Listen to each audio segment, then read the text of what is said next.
Buddy, put that thing back in its holster. We haven't gone anywhere. I don't understand. Check out the MichaelDukesShow.com for information on how to get access to the podcast. Welcome to the party, pal.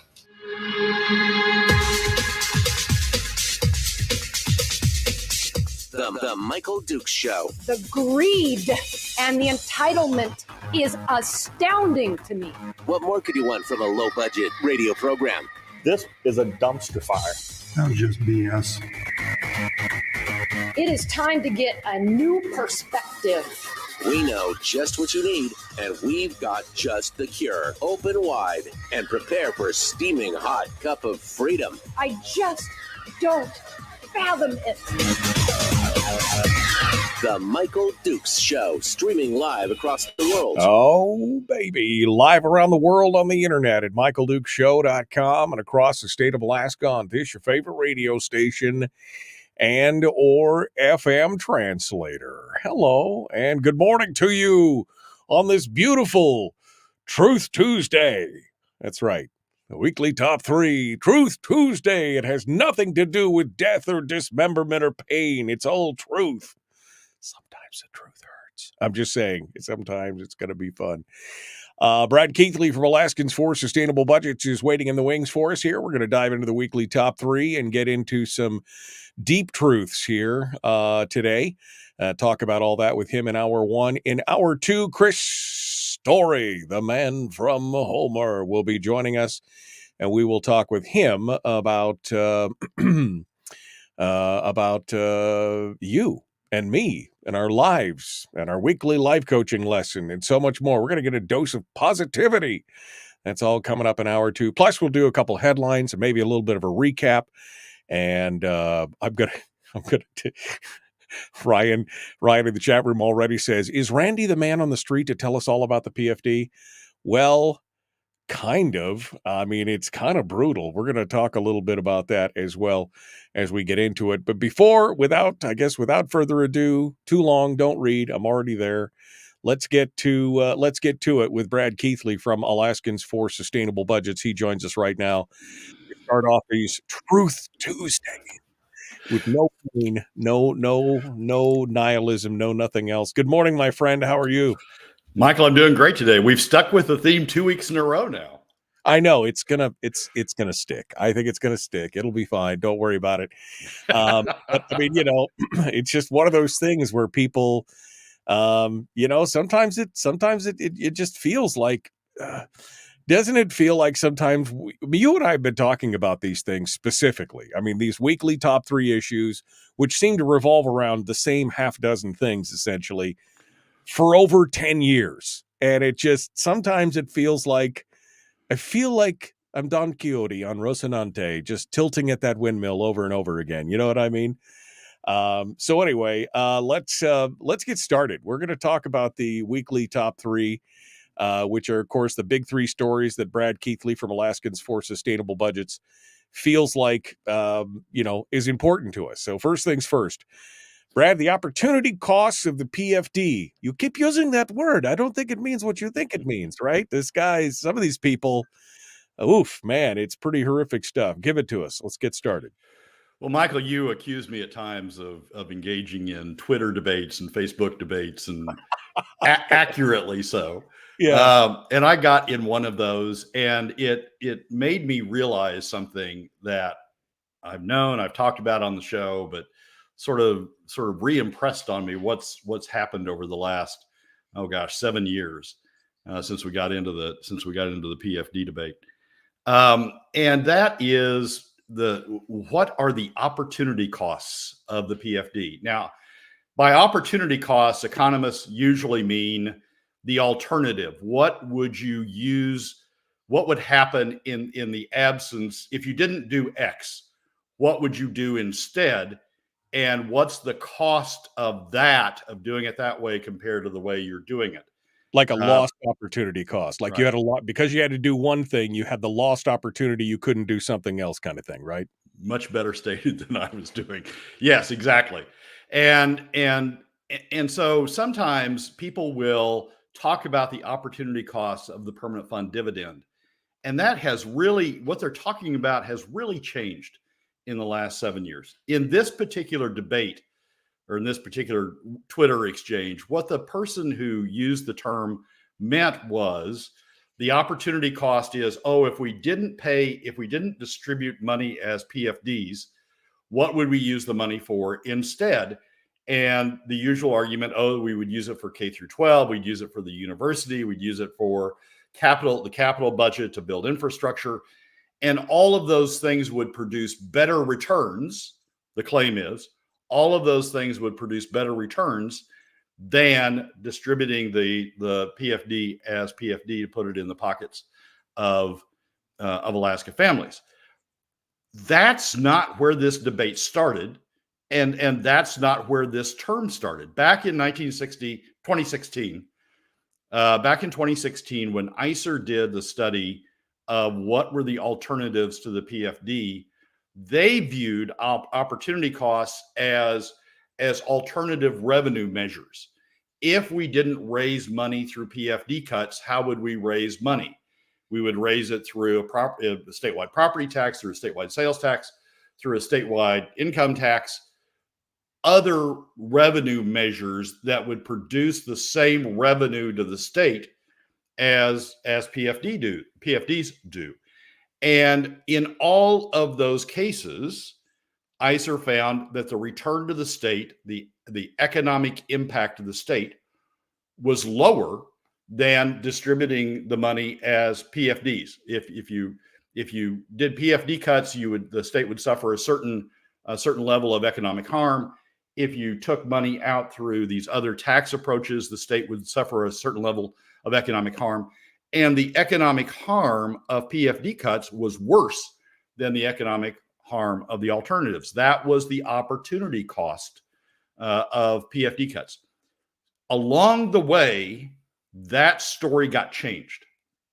And it got changed into arguing that the opportunity costs of it got changed into arguing about the opportunity costs of PFDs.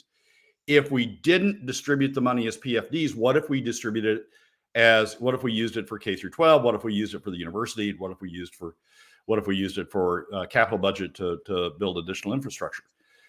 The reason that argument got changed is because, in my opinion, those who were going to have to ante up, those who were going to have to pay the alternative revenues from PFD cuts, saw where this was going, saw where that argument went, and that it would be that they would have to bear a share of the costs, not all of the costs, but a share of the costs of paying for K through 12, the university, the capital budget, and those sorts of things. And they saw that they were going to have to pay a share of it. In the alternative, if we raise the money through PFD cuts, they didn't have to pay. They would bear a trivial, the top 20% would bear a trivial share of the costs if we did it through, if we raised the money through PFD cuts. They would bear a little bit more, but not a whole lot more, a share of the cost if we did it through sales taxes. And they would bear more, but not any more than anybody else if you used a fly tax.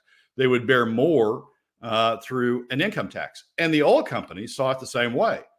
If the money was raised through PFD cuts, then they weren't going to have to contribute because there was enough in the PFD that you could cut it deeply, as we've done. You could cut it deeply, close the budget gap, and oil companies wouldn't be looked to bear any of the additional costs of spending that we were on track to do. Non-resident industries, the tourism industry, the fish industry, both of whom are very heavily dependent on non-residents and would likely have to increase their salaries to the non-residents if there were a tax that touched non-residents. The non-resident industry saw the same thing, that if we raised it through PFD cuts, if we raised that revenue through PFD cuts, they wouldn't have to contribute to the costs of the additional spending that the state was doing.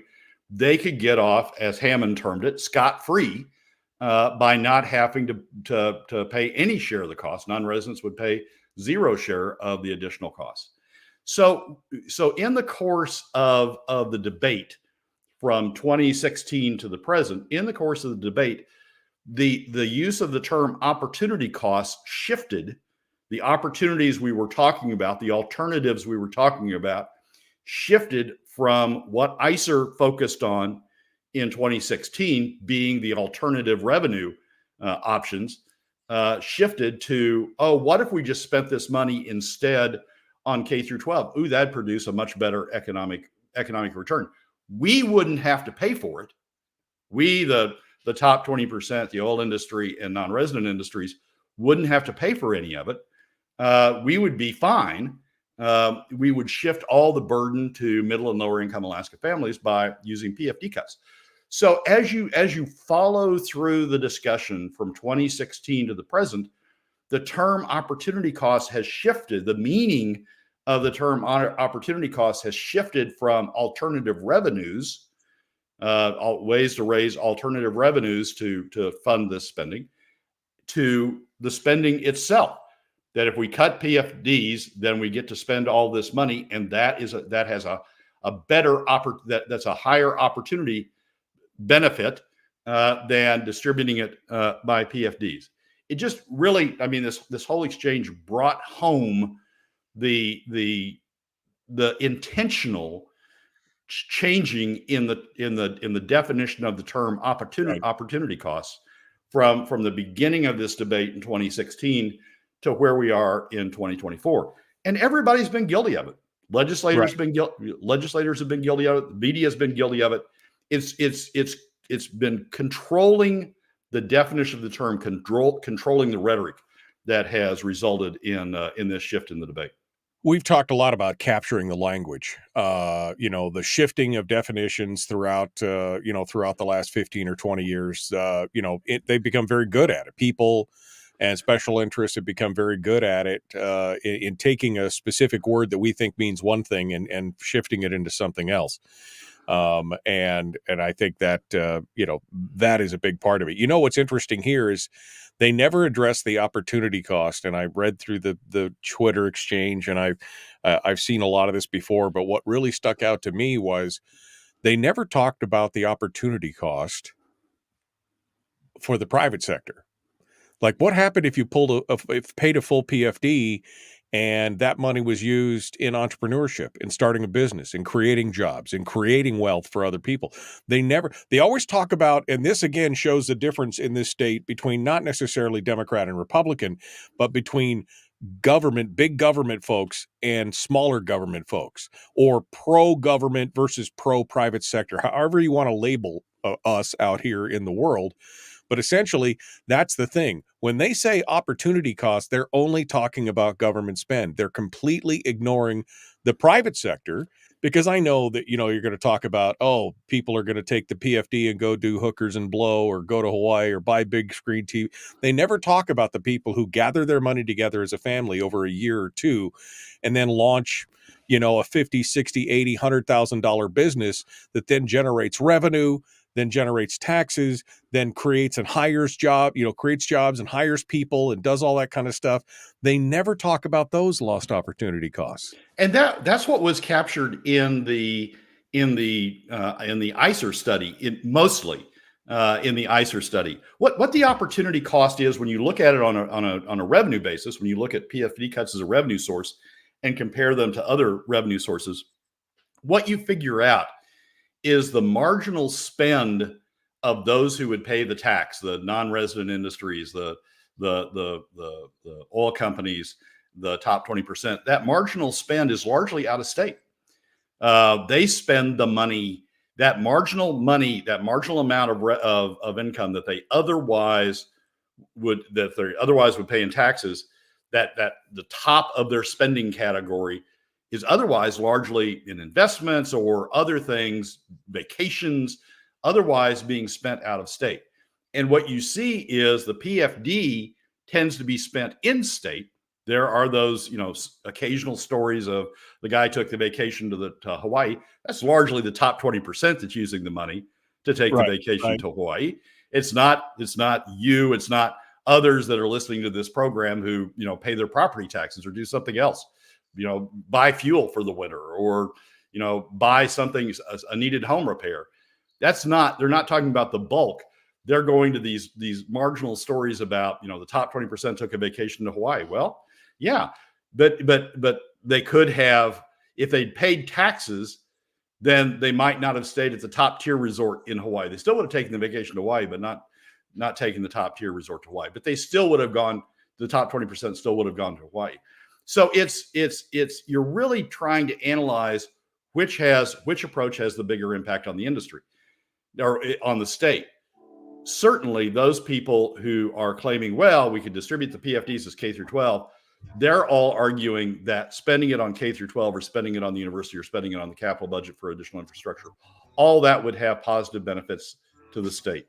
But there's a better alternative to all of that, which is to raise the money equitably across all Alaska families and reduce the burden on middle and lower income Alaska families, those who spend most of their money in the state. All right, Brad Keithley, Alaskans for Sustainable Budgets. The weekly top 3 continues. Number 2 is dead ahead. The Michael Duke Show. Common sense, liberty-based, free thinking radio.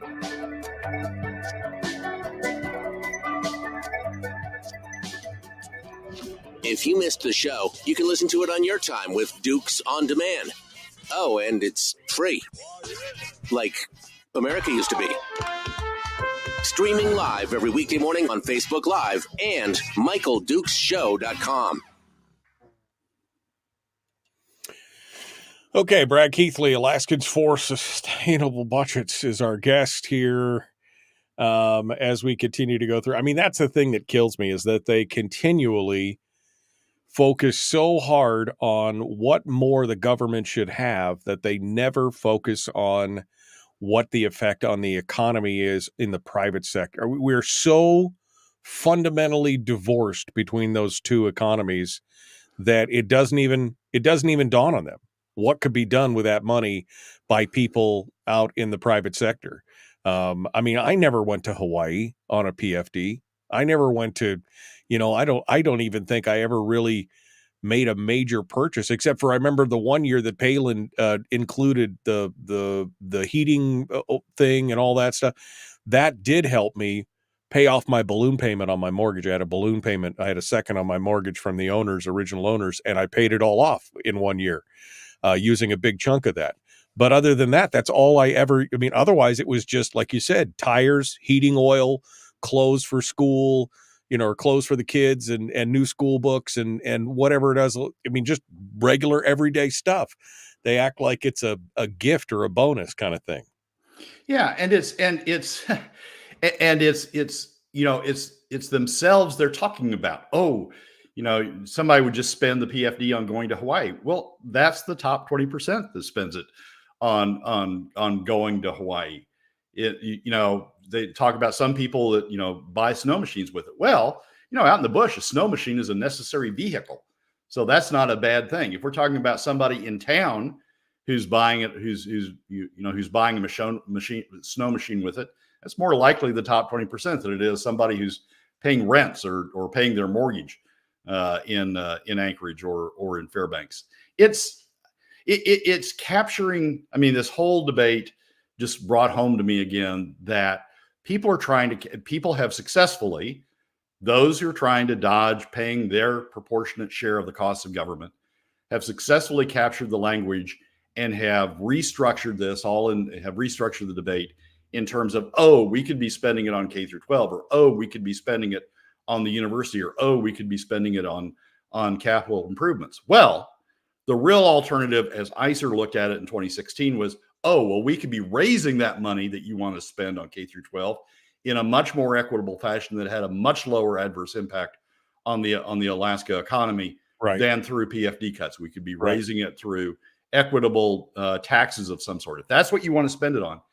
The other thing about that, the other reason they've captured that debate and turned it, is because, as Scott Kendall admitted at one point a few months ago, if we had to talk about taxes, to raise that money through taxes as opposed to capturing it through PFDs, people would reject or would rebel at spending it on some of the things we're spending it on. Yeah, exactly. If the top 20% had to contribute toward the costs of these things, in the same way as they're pushing it down to middle and lower income Alaska families, the top 20% would say, no, keep that money in our hands. We know how to spend it better than spending it on those things.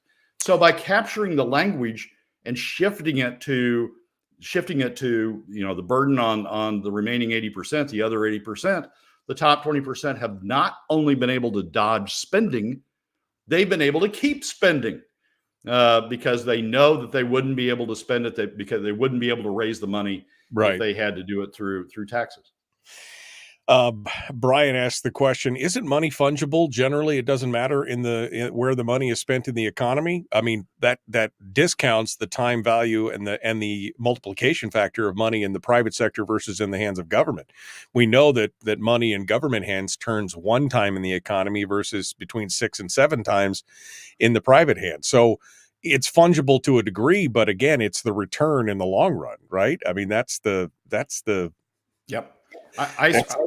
ICER did those calculations as part of the 2016 study, and they said money was better off in the hands of the private sector, in the hands of middle and lower income Alaska families than being bled out in the fashion that through the other means of raising money. All right, Brad Keithley, Alaskans for Sustainable Budgets. The weekly top 3 continues. We're going to jump into it. Here we go. Please like and share, subscribe, ring the bell. Do all the YouTube and Facebooky things and everything else. Let's get to it. 3 seconds right now. Here we go. The Michael Dukes Show. Not your daddy. Wait, sorry. Not your daddy? Ooh, not your daddy's talk radio. Whew. I was scared for a second. Thought we were going down. Here's Michael Dukes and the show. Okay. Brad Keithley, Alaskans for Sustainable Budgets. The weekly top 3 continues. Number two. This is the feeling from oil revenues. Some people just don't seem to understand oil revenues in terms of, much of anything, including oil production. Brad, give me the deal here. Well, Tim Bradner had an article in the Frontiersman that I think is just misleading. Here was the headline of it. It was a few days ago. North Slope oil production dropped sharply in June, but new projects will soon ease decline. And Bradner went on to talk about how good it was that these new projects were coming on and was going to increase oil production. And here's sort of the key sentence that triggered me as I was reading through it. Production data is watched closely because state royalty and tax revenues are paid on the basis of oil produced. And basically the theme of the column was, or the theme of the story was, don't worry about it. Oil production's in decline, but we got these new projects coming on. They're going to increase oil production, and implicitly they're going to increase revenues to the state from the increased oil production. That's not true. The spring revenue forecast that Department of Revenue puts out, Tax Division of the Department of Revenue puts out, breaks out sources of income by category. It has as one of those sources of income petroleum revenues, and it talks about it gives the forecast of what the petroleum revenues are going to be. It also shows production volumes, and it shows production volumes going up at a fantastic rate, like a compound annual growth rate of 4% per year, just climbing and climbing and climbing from the various projects that Tim Bradner is talking about in his column. But here's what it says about revenues. Revenues start at $2.2 billion. They go down from that. They go to 2.01 in FY26, $2 billion in FY27, and they continue going down. They stay below the FY25 number of 2.2 billion. They stay below that number through FY32 for 7 years through FY32, stay below, even as production volumes are climbing, stay below that revenue number through FY32, and only sort of get back to even in FY33 compared to a production growth of 4% plus per year, the compound annual growth rate of revenues, just when you compare FY25, the beginning of the period, and FY33, the end of the period, the compound annual growth rate of revenues is 0.4%. What's going on? What's going on is two things. One, the growth in production is occurring both on state lands and on federal lands. And on federal lands, the state gets none of the royalty revenue. The royalty revenue is split 50% to the federal government and 50% to certain state projects not benefiting the state, benefiting communities on the North Slope. 50% to those projects on the North Slope or wherever the oil is. It's not going to the state. So when Tim says, "Oh, production growth, revenue growth," that's not true with respect to the portion of the revenue growth that's coming from federal lands. It's also not true on the tax side. On the tax side, the top line number looks like it's tied to volumes. An increased volume at a certain price means an increased tax. But what that doesn't take into account is all of the sort of subcategories that bleed into our tax system, our petroleum tax system, that really gives heavy weight to investment. If you're investing, you get to deduct that investment from the capital investment you're making. You get to deduct that from your tax obligation, all in 1 year. It's not even amortized over a period of time, all in 1 year. And so even if you're having production growth, if that production growth is being driven by investment growth, that investment growth is being deducted from the tax revenues, and it's driving tax revenues down. So volume growth, I mean, you hear candidates on the trail say, "Oh, hang on, we'll be fine. The production volumes are going to grow. Revenues are going to go up. We're going to be fine. Yes, we're going through a period right now that, where we have deficits, but just hang on. I've helped contribute to this production growth, and the production growth is going to dig us out of it." It's not happening. It's not happening. Well, but Bradner's a pretty sharp guy. I mean, I've read his stuff. I've been reading his stuff for a long time. He's a pretty sharp guy. He should know this. He should know better than this, looking at the reports. What's the scoop here behind the scenes, Brad? Why is he hype, rah-rahing on something that's, in 5 years he'll go, "Oh, well, it's not as good." I mean, what's the deal? Tim is a very good journalist. Tim is very smart. Tim is also pro-oil. And if you admit to what's going on with the revenue side, that the revenue side is disconnected from the production side, the concern in the oil industry is that people will say, "Wait a second, we should be getting a share of this additional production. All of the benefit of the additional production shouldn't be going to the industry. A portion of it should be shared with individuals." And that would be an impetus to go look at oil taxes and say, what's going on here that revenues aren't going up in the same way that oil production volumes are. So the industry tries to hide that fact. The industry goes out of its way to leave the impression that production increases result in revenue increases. But the Department of Revenue, even Adam Crumb's Department of Revenue, doesn't lie about this. The projections that they're showing clearly show that even with the huge production increases that are being projected over the next 10 years, that revenues are staying below current revenues for 7 of the 8 years or 8 of the 9 years that the revenue forecast looks at. Revenues are staying below current revenues for 8 of the 9 years, and only in the 9th year do they creep up to sort of the level where we started at. Industry doesn't want you to focus on that, because it will lead people, like we've talked about on the show, it will lead people to say, wait, there may be something wrong with the oil tax system here if that's what's going on. Well, exactly. And you've talked about it. I mean, you're an oil and gas guy. People would think, oh, he's in the bag, but you've said there's $400 or $500 million on the table there that could be picked up and taken, and should be, to help, equalize what's going on. And whether that's in, amortizing those investment credits out, or there's plenty of different ways to do this so that everybody shares the wealth and shares the pain in that regard. Yep. Exactly right. And the other thing, industry, I mean, from industry standpoint, they're paying royalties regardless, right? They don't really care if they're paying it to the state or paying it to the feds. Whoever gets, I mean, the industry is not going to get the benefit of the royalties.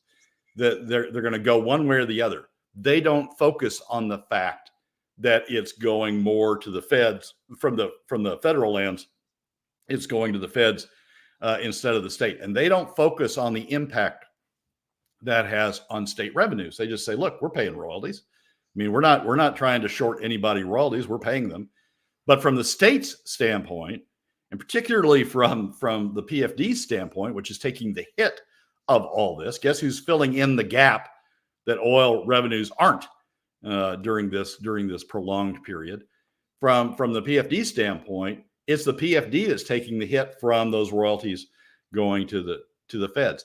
There are ways to restructure this that are fair to the industry and are fair to Alaskans, and ways to address this situation that are fair to both. But we're not doing it. What do you see as being the ways to do that? We've got 3 minutes left of this segment. What do you see as the ways to do that, to equitably change it so that they pay their fair share, that they pay, that everything equalizes? What do you see as being the fix to that? Top three: close the Hillcorp loophole, which is $100 million plus drain a year on the state budget by giving Hillcorp advantages that are not given other companies. Two is to address the per barrel credits, although that doesn't do, people think it does a lot more than it does. But to address the per barrel credits, even the Dunleavy administration a few years ago, when they came up with alternative revenues, said that we could cut the per barrel credits roughly in half to $4 a barrel without affecting production volumes, which is the real test here. Can we do things from a financial side that don't affect production volumes?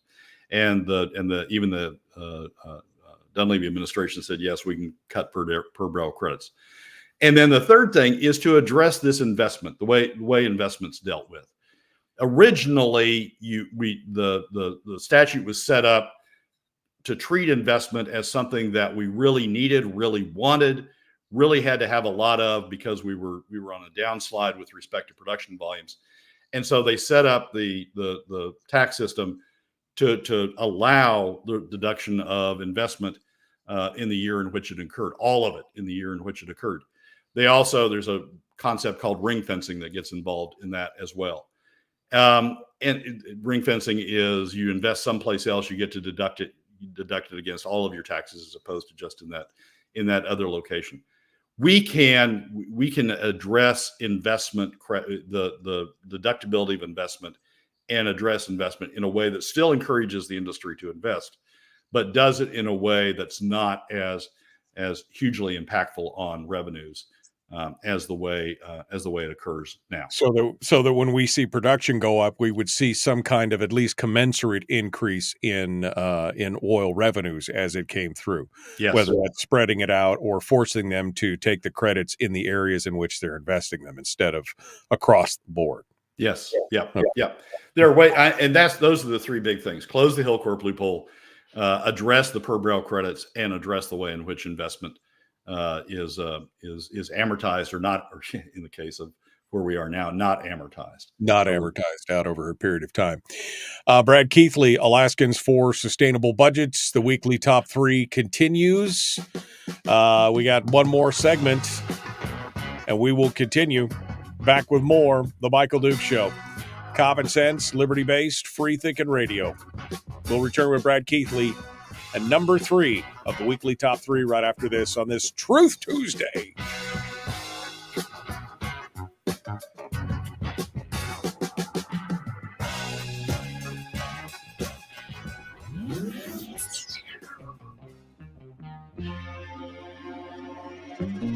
Listened to by more staffers in Juneau than any other show, because their bosses told them to. And after what they just heard, oh man, they're going to be pissed. You're a bad, bad man. The Michael Duke Show.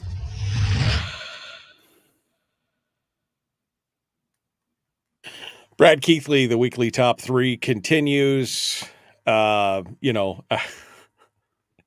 I'm all for giving the oil companies incentives to continue to stay here and to invest, but at the same time, everybody's got to eat. You know what I mean? Everybody's got to eat. I never understood this idea of you could take oil tax credits or you could take investment credits.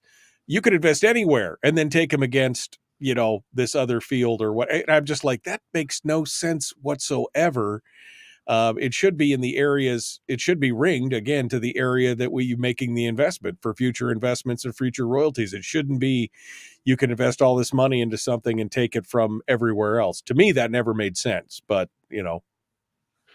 Well, it in a way, it's the way that the federal income tax works, right? I mean, you produce profits from making widgets. A corporation produces profits from making widgets in Massachusetts, but it's building a new plant or a costly new plant in California, and that plant isn't producing the same profits. But you still can use the costs from that because you file a single return. You still can use the costs from that plant against the profits that you're reaping from the plant you have in Massachusetts. It was built on that same logic that a corporation, a single entity corporation, is entitled to, weigh up its profits from some places and weigh up its investments and losses from other places. It's a similar situation, but it's not exact. And the fact is, we're not building widgets. We're extracting a single resource that is a limited resource, right? I mean, you could never go. You can't just make more widgets.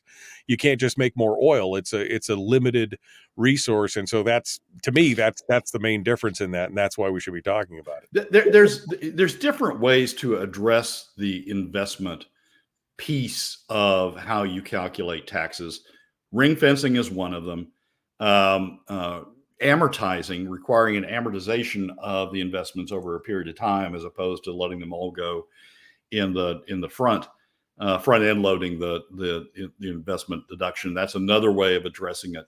The point is, I think that we've gotten out of whack since the tax bill was passed in 2013.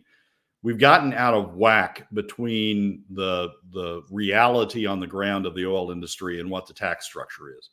That tax structure was built at the time to renew investment, to regain investment in Alaska. Alaska was losing investment to other jurisdictions, partly as a result of ACEs. Well, in significant part because of ACEs. There was a diversion of investment to other places. So the restructuring of the oil taxes at the time was, let's get investment headed back to Alaska. Let's build that investment that will build production volumes and get us back on track. And it's accomplished that. The problem is now that we're 10 years down the road from that, it's time to tweak. It's time to go in and look at that tax structure and say, okay, this is what it led to. This is where it's leading. That isn't exactly where we wanted it to go. There should be a fair share of revenues, but of the benefit of the revenues between the industry and the state. And we don't see that showing up. The Department of Revenue forecast is showing us that volumes are rapidly growing and revenues from the petroleum industry are declining, and then sort of sneak back up and get even by the end of the forecast period. So that's not where it needs to be. We need to go in and relook at the component parts to do that, and we should be going in and relooking at the component parts. But things like Tim Bradner's article that leaves the impression of, oh, happy days, production volumes are rising, we're all going to benefit from that. That's not what's going on, folks. Yeah, and spreading that propaganda, that industry propaganda, is leading to people saying, "Oh no, well we can't go address oil taxes because we'd mess in our own bucket because we'd lose revenues." Well, we're losing revenues anyway, right? And we ought to go in and readdress the share. I don't think we have enough time. I did want to talk a little bit about the Chevron thing. Maybe we can save that for right after the show, because I think that's an important component. You've seen all the lawsuits that have been filed in the last week after the courts killed the Chevron defense. And I think it's going to be a very interesting time, especially for MPRA and a lot of these other places where the agencies have been given all this deferential treatment by the courts. So maybe think about that as we come back out into the final segment, because I know that you probably have some experience in that area with how they're acting on that. So we'll continue there. Brad Keithley is our guest. The weekly top 3 continues. This next segment, as I tried to pull the audio, Brad, from the Alaska news source story, and it was all messed up, so I didn't pull it. But we'll get into this. I have a comment before you get started, so we'll get cracking on this here in just a second. Please like and share, like and follow, subscribe, ring the bell, do everything that you can do. You could share this from whatever platform you're watching it on. Let's get more folks involved in the conversation. All right, here we go.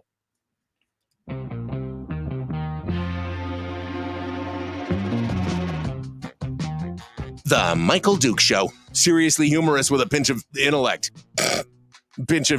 Sorry. That is humorous. Here's Michael Dukes. Well, it's a pinch. I mean, I guess it depends on how big your hands or your fingers are. It's a pinch. It's a big pinch. I got big hands. Brad Keithley, the weekly top 3 continues. The third of the weekly top 3 subjects for this Truth Tuesday is the man on the street thoughts on the PFD. Alaska's news source, KTUU, did a man on the street interview about this. And Brad, my only comment on this whole thing is, damn, people are stupid. That was, I mean, it's the first thing I thought of as I watched this. And I watched this clip about 3 or 4 times, and I was like, damn, you people are stupid. You have no idea you just have no concept of what this is about. But I'll leave it to you to give us the details of this. Go ahead. With that lead in. So Alaska news source, KTUU, sent a reporter out on the street to ask people a question about the PFD. And the background of this is, at the end of the budget cycle, the legislature announced that they'd come to an agreement that they claimed resulted in a certain PFD amount. When Governor Dunleavy signed the budget, they had recalculated the amount, and the amount that Governor Dunleavy said was going to be the PFD amount is higher than what the legislature said.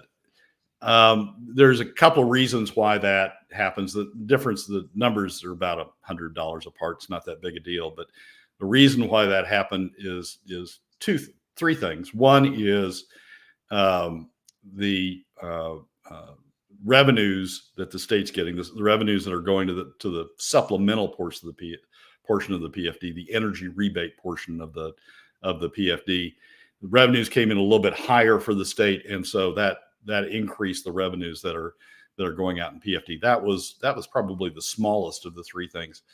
The second thing are things that only the administration will know. One is, what are the administrative costs that are deducted? The way the PFD is calculated is the PFD division gets a certain amount of revenues appropriated by the legislature, and then the PFD division makes certain deductions, certain additions and deductions from that number to calculate the amount of revenues that will be distributed. The deductions appear to be lower than what the legislature had assumed when they gave their number out. And the other thing is the number of people who are authorized to receive a PFD. That number is also known only to the administration. It's the divisor. It's what you calculate. It's what you divide the total revenues by. The lower the number, the bigger the per unit PFD, the higher the number, the smaller the per unit PFD. And it appears that the number of applicants accepted by the Department of Revenue or Permanent Fund Division this year is going to be lower than what the legislature had assumed, and that ups the number of the PFD a little bit. But in any event, the administration went out with a number of what the PFD was going to be, and so KTUU sends a reporter out on the streets and asks people, what's your reaction to $1,718 PFD? What's your reaction to that? No context behind it, just the PFD is going to be $718. What's your reaction to that? And they get this range of reactions by, people who say, oh, it's too much. We ought to be, spending more on government as opposed to spending it on the PFD. Going back to our first segment, they buy into the they buy into the change in the language that's occurred over the last 7 years. Some say it's about right because I can use that PFD to pay for fuel, or I can do it to pay for increased rent costs, or I can pay it for the interest rate hike on my mortgage. I can use it to offset those costs, and that's sort of the range of reactions they get from too much to just right. But what if KTUU had gone out and asked the question a different way? What if they'd said, all right, the PFD cuts about $2,000. The what they're going to pay you is $1,700, and the estimated 2025 PFD, if we use the statutory formula, is roughly $3,600. So $1,900. That the PFD's been cut by $1,900, $2,000 to round it about. What do you think about cutting the PFD by $2,000 and diverting that money not to government, but diverting that money to let the oil companies and the top 20% in the non-resident industries get off with not having to contributing only a trivial share in the case? What do you think about that? The reaction they would have gotten would have been much different than the reaction when you go out and say, what do you think about $1,700 as your PFD? Right. What the news industry, Alaska's news source is what KTUU calls itself now. What the news industry is doing is buying into the rhetoric, buying into the storyline that the top 20% non-resident industries and the oil industries want Alaskans to buy into, and say, aren't you lucky that you get $1,700? What do you think about that amount? Aren't we good for having given that to you, without putting it in the context of the statute says it would have been $2,000 more? What do you think about the fact it was cut and diverted to the benefit of those other groups? The answers would have been much different. So what we're seeing is this change in rhetoric, this change in discussion from where we were in 2016 when NYSER did its analysis, in 2017 when we started this debate. We're seeing the impact of the change in the rhetoric that's gone on over the last 7 years, and now we're just asking people, what do you think about getting $1,700? It's not being put in a context that allows them to fully understand what's going on. Well, the most blatant thing to me was that these people just didn't understand what the PFD is or how it works. That was the first and foremost that just struck me right out of the gate. And you're right, how you ask the question is very telling on what answers you're going to get. If you had said the statutory PFD is supposed to be about $3,700, you're going to get $1,700. What are your thoughts on that?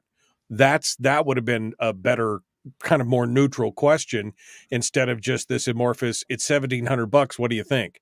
But it was very obvious that people just have no idea what the PFD is about, that it is in fact their money, their fair share of the oil revenue as residents, and that the people, I mean, if they took the time to explain that, look, we put the money in the account and then we split the money and the government already gets 50% and now they're taking 75 of your 50%, if they explained all that, there'd be a little more outrage, but nobody explains that. Nobody, we talk about it on the program here all the time, but no other major news outlet is laying it out and saying, here's where it is, here's what they get already, here's what they're taking now, here's what the PFD would have been, here's what you get, now what do you think?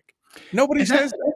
Yeah, and that starts with the government, right? I mean, Mike Dunleavy, PFD defender Mike Dunleavy, could have easily said that, could have easily said, the statutory amount is $3,700, but I'm only going to pay you $1,700 because that's all your legislators appropriated.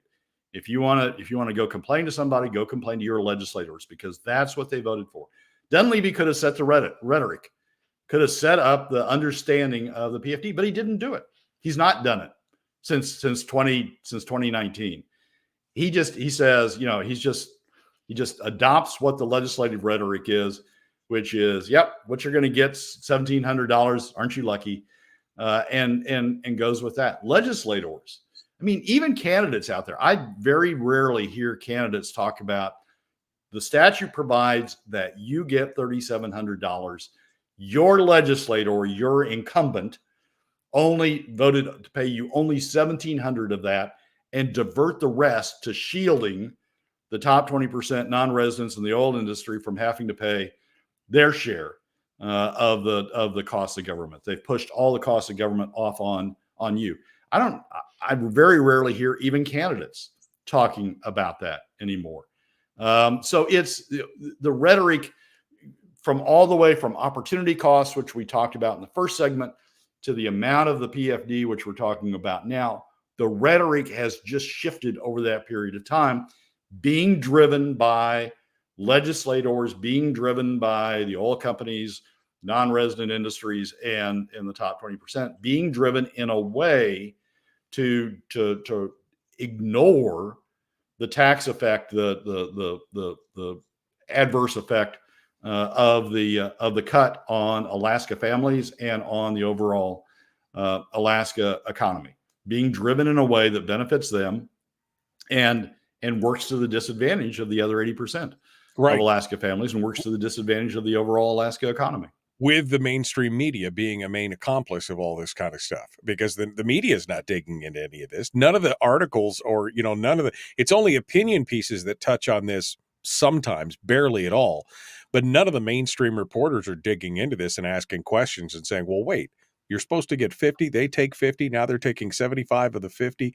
I mean, it's a whole thing. But again, they're being supported by the mainstream media in this narrative, and they've just bought it hook, line, and sinker. We got 90 seconds. Well, exactly right, Michael. And here's the deal. I think people ought to be, when they talk about the PFD, they ought to be talking about, look, the PFD this year, the statutory PFD is $3,700. We're only getting $1,700. Why is that? It's because the legislature has decided to cut it and divert the benefit of it over to top 20% non-residents and the oil industry. That's the fact of what's going on. And candidates ought to talk about that. The governor ought to talk about that. That is the fact of what's happening with the statute that is still on the books, never been amended, never been changed.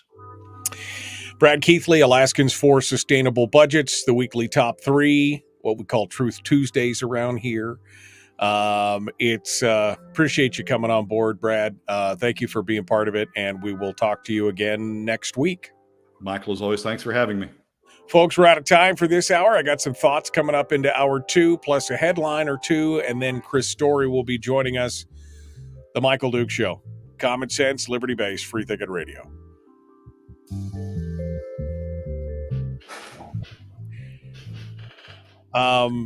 Kyle Johansson, former legislator, says the PFD statute does not trump constitutional appropriation power of the legislators.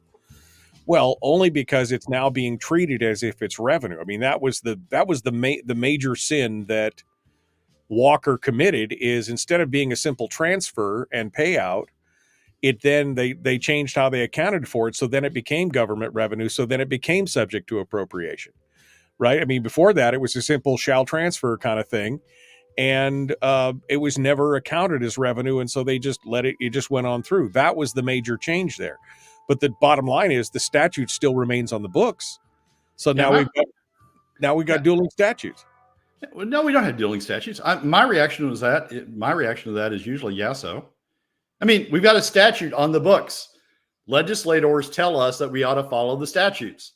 Legislators, go out and preach about following the law. The statute's still on the books. Yeah, the legislators can cut it. They can enact taxes, which is essentially what they've done by cutting the PFD, but the statute's still on the books. And, the fact that legislators can do it, can enact these taxes, okay, fine. They're doing it against the statute that's still on the books that provides for a higher amount. So, okay, yeah, they can do it. Yeah, I don't disagree that they can do it. Should they do it? Is it in the interest of Alaska families? Is it in the interest of Alaska economies, the Alaska overall economy, for them to do it? Nope. That's what the ICER analysis in 2016 showed us. There are better ways to raise that revenue. Should they do it? No. And the fact that they can do it is sort of irrelevant to me. Right. I mean, it's constitutional. We're not saying that they don't have the power of appropriation, but the question is, should you? Or, I mean, again, I think that was the other thing is that if there's a law in the books, you don't just ignore the law. You don't just ignore it and say, well, you change it. That's where the power of the legislature is. They can't be bound by previous legislatures. They can't be bound. Then they change it. So, I mean, that's what gets me. All right. Quick thoughts on the Chevron. decision by the Supreme Court on Chevron. This is going to have some wide-reaching ramifications, I mean, across the country. But specifically oil and gas, we've already seen, of course, 4 or 5 lawsuits now have been filed over NPRA. And then our Slope Conoco's got one. Then our Slope's got one. There's another native group that's got a states filed one. There's all kinds of things. What are your thoughts quickly here on the Chevron death of the Chevron deference? Well, it's going to be different from other people. I think it's a bad thing. And the reason I think it's a bad thing is that we haven't taken away the interpretation of statutes. We've still got ambiguous statutes, but we've now shifted it from agencies with expertise down to judges without expertise. And what we're going to have for a long period of time, I'm afraid, is a lot of judges who are going to rule in different ways that this statute, because the Supreme Court's now moved that decision-making authority down to the judges. We're going to have some judges who say the statute means X. We're going to have other judges who say the statute means Y. Judges who don't have expertise in the area are going to be making these decisions. And we've just increased the Supreme Court, the appellate courts and the Supreme Court's load by some exponential factor, because they're going to have to resolve all these different decisions that are going to be made by different judges about what a given ambiguous statute means. It's not removed power from the federal government. It's shifted that power from agencies down to judges who are not experts in the area. The way to address the problem with overreach by federal agencies is to change the agencies, change them by statute, change them by presidential administration, change them by who you confirm to go on the agencies, the policies those people follow. It's not to fragment, in my opinion, it's not to fragment the interpretation of these statutes or the application of these statutes among however many judges we've got throughout the United States. And I think it's going to create chaos for a long period of time. Yes, there may be an occasional situation where an agency said X and a judge in Alaska, although not Josh Kinrod anymore, but a judge in Alaska is going to say Y. And yes, maybe, in that situation, we're going to be better off because temporarily better off because the judge in Alaska said Y. But that's going to be appealed up to the Ninth Circuit. Then it's going to be appealed to the Supreme Court. And we don't know what they're going to say that statute means. Right. So we're going to have a period of chaos. Well, I mean, look, I'm going to disagree with you on this for a specific reason. Maybe not in the terms of oil and gas and everything else, but I think Frank pretty much trips right over the main problem here, which is agencies with expertise or agencies with agendas. And that's what we've seen in a variety of industries, and especially, for example, the firearms industry, with the ATF just deciding that arbitrarily interpreting rules that have been interpreted one way for years, and now arbitrarily. That's just a prime example of it. But this all falls back to Congress. Congress has a responsibility to get the expertise when they craft the laws and to craft specific laws instead of these ambiguous frameworks, and then allowing bureaucracies, unelected, unaccountable bureaucracies, to then fill in the blanks and write those laws inside and the regulations inside. That's the main problem, because there are agencies with agendas. There's no two ways about it. There are agencies with agendas. And if we allow the agencies to make all those decisions, it's going to be a problem. You got 30 seconds here, Brad. I'm sorry. Well,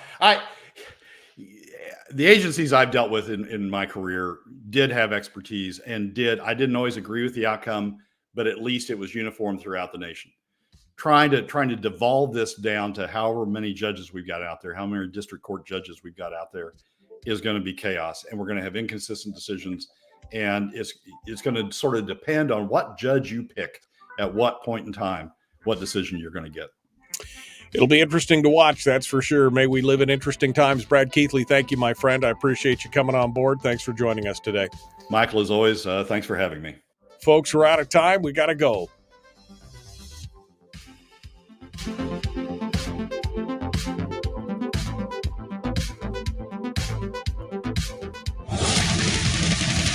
Whoa, buddy. Put that thing back in its holster. We haven't gone anywhere. I don't understand. Check out the MichaelDukesShow.com for information on how to get access to the podcast. Welcome to the party, pal.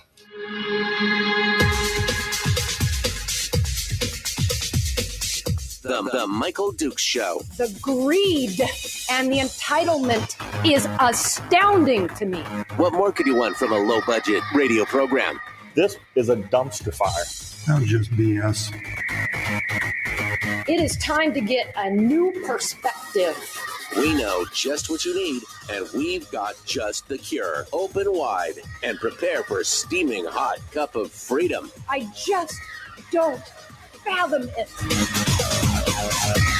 The Michael Dukes Show, streaming live across the world. Live around the world on the internet at michaeldukeshow.com and across the state of Alaska on this, your favorite radio station and or FM translator. Hello and good morning. Welcome to the program. Thanks for coming in. Hour 2 of the big radio show here, and we are ready to jump into it and discuss a whole variety of topics. We just finished up with Brad Keithley from Alaskans for Sustainable Budgets, talking about the weekly top 3. And I have some thoughts and some commentary on some of the things that Brad covered.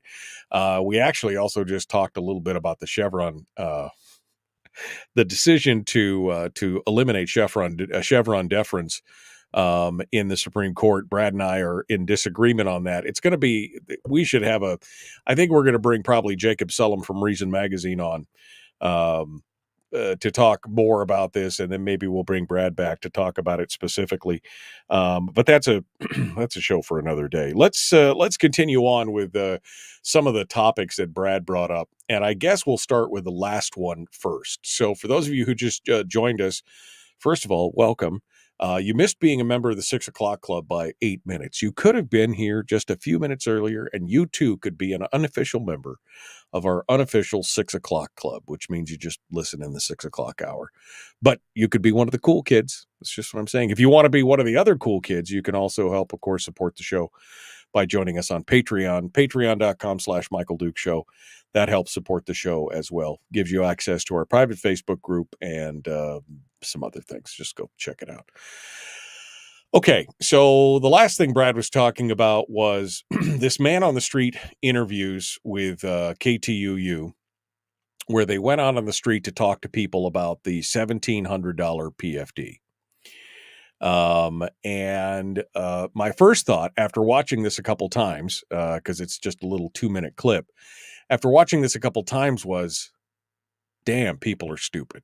And I don't mean that individually as an attack on any one of these people individually, but it's very obvious that people do not understand the genesis, the origins of the PFD to begin with, and that they have bought into the narrative. Now, Brad's argument is that they asked the wrong question. Basically, the question is, how do you feel about the $1,700 PFD? Not the fact that the PFD was statutorily supposed to be $3,700, that money comes from the earnings of oil and that it goes into an account and that government gets their half, and now they've taken 75% of our half, that it should have been $3,700 and it's come in at $1,700. Now, how do you feel about it? I think that would have been a clearer, more concise question. It would have been, it would give you maybe a little bit of a better, giving people a little bit of a better feel for what people are actually thinking. But you go through these people's comments and it kind of boggles my mind. Jerry Perkins said he thinks anything over $1,700 is too much money. And he said it should have been around $1,200. He said, but am I going to turn it down? No, I'm going to turn it down. He goes, no, I'm not going to turn it down. I'm going to cash that check. Okay. He did say that, it could have been spent on other things. That was part of his commentary. And he was one of the ones that said he was going to probably go to Hawaii with the money. Sam Blair thinks the $1,700 a month is just, the $1,700 amount is just right, and said he's going to use it to pay bills because he lives paycheck to paycheck. Again, nobody ever explaining to him that the statutory amount should have been $3,700. He should have actually even gotten more. Another one, Becca Villavao, says the PFD should go to those who need it most. So now we'll have a needs-based, a means testing on the PFD. Only the people who need it should get it. Now, who decides who needs it? Well, the government, right? That's who decides who needs it, is the government. And they've always made such crack decisions and crack choices on this kind of stuff as to who needs it most. Again, a dumb idea. Why not just give it to everyone at the statutory amount? That would bring everybody up.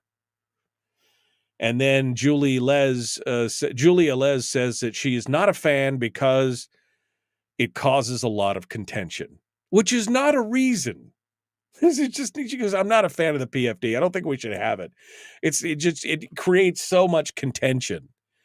Oof, I'm so sorry that, that if people fighting over your money, deciding whether or not to give you what is your money, I'm sorry that is contentious and that it hurts, that it hurts your soul or whatever is going on here. And that she's not a fan because you know what? If they hadn't screwed with the PFD, there wouldn't be any contention. If Bill Walker had not stepped in it there and changed how we account for it and then cut the PFD through executive, fiat, through his veto power, we wouldn't have this problem. So, yeah, I guess, we can go back again to blaming Bill Walker for the first shot in this war over the PFD. But see, this is the thing. None of these people appeared to understand what the PFD is all about. They don't understand what the origins of it is, or what of it are. They didn't understand how it was factored. They didn't understand that government was already getting their take on this. And so they're making these decisions in a vacuum. And maybe, this is probably, my reaction is probably my fault more than anything else, because when this whole thing came down in 2016, 2017, when this whole thing happened, my immediate thought was, the people are not going to stand for this. The people are not going to stand for this. They're going to lose their minds. There's going to be a reckoning. And there was, to an extent. Bill Walker was immediately voted out of office on the next go-around and hasn't had a shot since. But I thought that there would be bigger reactions when the Senate didn't attempt to override the veto. I thought those senators would take a drubbing for not standing up for the people. But what I've come to understand is that most people still don't understand how the PFD works. So again, I guess I'll just break it down one more time for folks out there who may be listening now for the first time or haven't heard us talk about this in a while. The permanent fund dividend is an expression of our ownership of the state's resources as a corporately together. Alaska has a quasi-socialist constitution, where instead of allowing people who own property to own the mineral rights of those properties, the mineral rights of all the land in the state of Alaska are held, all the state land, state and private land, not federal land, state and private land is held corporately, and those mineral rights are reserved. So only the state has the ability to basically make money off of them. Now, what happened was in the initial years, that this took place, and in the early years of this, after the permanent fund was created, where the revenues of those royalties would then be deposited into the permanent fund to then spin off future earnings, Jay Hammond and company realized that the legislature was spending money hand over fist, right? That first year that they got that first big royalty check that was nearly $1 billion, the state budget at the time, the entire state budget was like $160 million for the entire state. And they spent that nearly $1 billion check like it was a house of fire. And Hammond realized, oof, this is going to run out of control. So Alaskans need to have some skin in the game on this. And since they're the ones that own it collectively, they came up with this idea of the PFD. So what they do is they deposit a portion of the royalties every year into the permanent fund. The permanent fund then earns money, and their realized earnings go into what is called the earnings reserve account. It spins off a percentage of it every year, and it goes into the earnings reserve account. And Hammond's vision was, and the way that the thing was written, was that 50% of that money would be available for government to spend, and the other 50% would be dispersed to residents through the permanent fund dividend. But it was based on it's a 5-year rolling average of the value of the fund and everything to help with things, to help account for up years and down years and everything else. What most people don't understand is that is your money. Hammond said that it was basically the ultimate expression of capitalism against this quasi-socialistic addendum to our Constitution, which said we couldn't own the resource rights to our land since they were owned collectively, and that this was the way to help bypass that, is that everybody got their share. So what's happened is now the government takes 50% of the money that's in the earnings reserve on that average basis. They take their share, and now they've tapped into our share as well. Now they're taking 75-25. So instead of the 50-50 split, we're getting half of what we should have been getting to begin with. But see, people don't understand. They don't understand that this is the intent was that this is your money. This is your share of the resource wealth of the state on an annual basis. And ever since 2017, when this whole thing was enacted, up until that point, it had been great. We started off with, I think the first dividend was $100 a year. And then it slowly crept up, and it was $600. And the next thing you know, by the time we get down to where, oil's at $150 a barrel, and we've got these big high years, and we were, our dividends were, 30 something, $3,500 a year. We saw all these things, and they were going up and up. And at that point, that's when the legislature opened their eye and said, whoa, look at all that money. Look at all that money that we could be using for our projects instead of giving it to the people. And of course, they highlight the people who take the money and drink it up, or go to Hawaii, or buy big screen TVs, which I think are all edge cases, right? Because the vast majority of us were using it to put heating oil in the tank, new tires on the car for the winter, buy some kids some clothes, maybe put a little bit in savings, pay off a mortgage, whatever it was. We weren't out there living the high life, champagne and caviar. We were utilizing it to live. But the legislature, all politicians never saw a pot of money that they didn't want to spend. And my argument on this show for years, the last 25 years, has been they've got their eyes on the permanent fund itself. The corpus of the fund, which is constitutionally protected, can't be drawn from, can be added to, cannot be drawn from. And now that is coming true. Look at the reports from people like the permanent fund themselves, the boards, Bert Stedman and company, who are saying, oh, it's dangerous now. The earnings reserve is so low on money. It's so low on money because you transferred $8 billion out of it into the corpus of the fund. And what we really need to do is combine these two and then just draw for the permanent fund itself. That's what they're doing. They've set it up. Now, they've never seen a pot of money that they didn't want. They took your PFD. They continue to take your PFD. It will eventually be gone. It won't be 75-25. It will be 100% on government spend. You'll get nothing and you'll be happy about it. Then they'll start tapping, if they combine the two, then they'll start tapping into the fund itself, and we'll eat the seed corn, and then it won't, they'll have to say then is, well, now you need to pay your fair share because we're overdrawing the fund because government is, we got to find some way to pay for government. That's the problem. None of these people on the street, it's funny. I'm never really on the street, but boy, I would have loved to have been interviewed for that thing and laid a little truth on them about that's the people's money individually as residents of the state, and we should have received our full statutory amount instead of allowing the government to spend it because of the lost opportunity costs in the private sector. That would have been a 20-minute interview right there, just that alone. But nobody asked these questions. The news media is complicit because they're not doing their homework. They don't understand the background of what they're reporting on.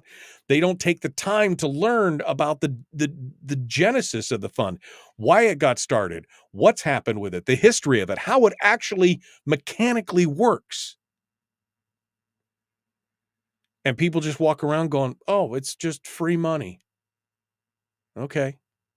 All right. I just watched this and I just thought, it's ignorant. It's not stupidity. It's ignorance. Almost willful ignorance. They just don't want to know. It's pretty crazy stuff. All right, we got to go. We're going to continue here. I got a couple of headlines I want to talk about. We will continue the Michael Duke Show. Common sense, liberty-based, free-thinking radio. We return with more right after this. Don't go anywhere.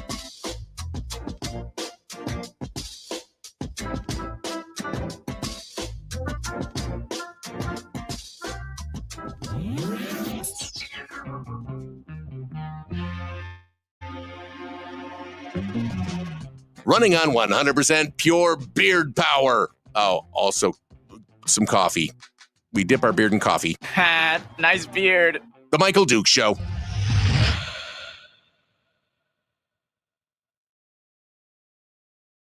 Okay. Let's take a look at what you guys have been talking about. Well, I've been flapping my gums.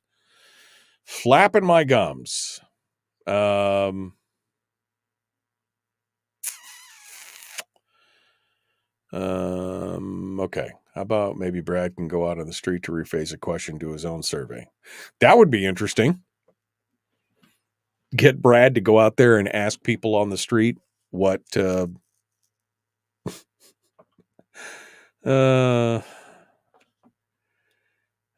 was in Anchorage, says Fat Ray. This had to be in Anchorage. Yeah, it was in Anchorage. It was Anchorage residents. They were all Anchorage residents.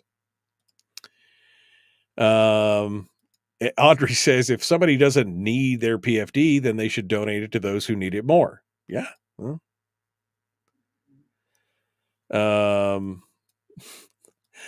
Kyle, I'm going to disagree with you on this one, brother. He says, prior to Walker, everyone understood the legislature held the purse strings regardless of any statute. The blame on Walker is silly, except for that he changed for how it was accounted. He treated it for the first time as revenue, included it in his budget as revenue instead of a simple pass-through, and that created this whole argument about taking it. So I will still lay the blame on Walker. You could say it's silly. You're welcome to your opinion. But I believe that fundamental shift in viewpoint gave a lot of political cover to people who have wanted to tap into the PFD for a long time. So, I understand, you don't want to blame him. That's fine. I blame him. I blame him specifically for that. It was intentional and it gave plenty of political cover. So, you could say it's silly. I respectfully disagree. There you go. How was the PFD created? What did we give up? The PFD was created in the 70s after after we started receiving those royalty checks. The permanent fund itself was created first, then the permanent fund dividend was created later when Tillian and Hammond and others realized that this was the legislature was spending like a house of fire. That's when they realized that a portion of these funds needed to go to the people rather than just to building government. That was what it was about.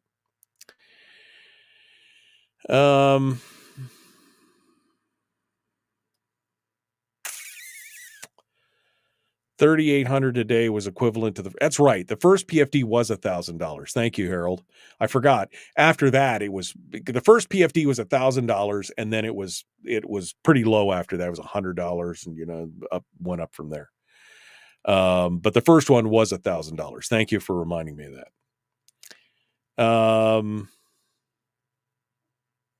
Who cares how people spend their money? It's ours. We don't get to tell them how to spend theirs. Oh, but they'd be more than happy to tell you how to spend theirs. Never get between a politician and a pot of money, says Brian. Yep. Never do it. You have to know they were cherry picking, said Fat Ray. They never would have showed your response. It's quite possible. I mean, maybe they got people out there on the street who said, no, it should have been the full statutory amount. I mean, maybe there was people. Maybe the editorial decisions is, because again, it seems like, from my point of view, that these people are in the bag for that. They're in the bag for the whole take the PFD.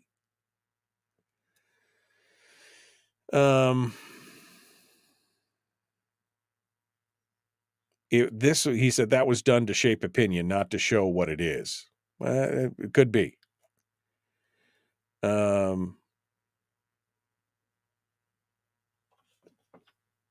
Yes, he did. Kyle says, yes, he did. Walker, talking about Walker, changed the whole perspective. But the basic legal argument was always present. Again, I agree.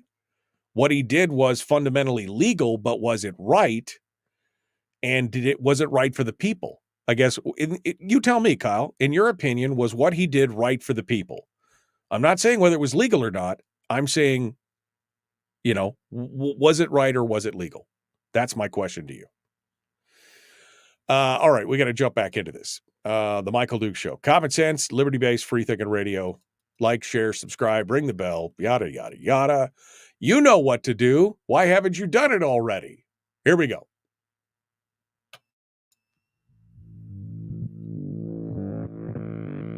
Public enema number one. Oh, wait, sorry. Public enemy number one, which makes more sense. On the other hand, he's a little bit of a pain in the Michael Duke Show. All right. We're continuing ahead. I was just talking with the chat room about all the things that we just discussed on the PFD.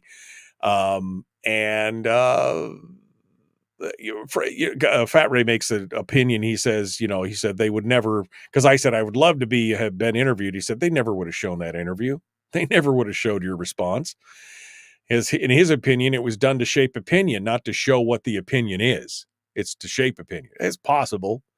I mean, that's kind of a cynical viewpoint, but I mean, I can get down with that. I can get down with a cynical viewpoint every now and then. I mean, let's just look at the headlines. You want to get cynical? Let's just look at the headlines, right? Alaska federal judge lied to investigators about sexual misconduct. The inquiry finds.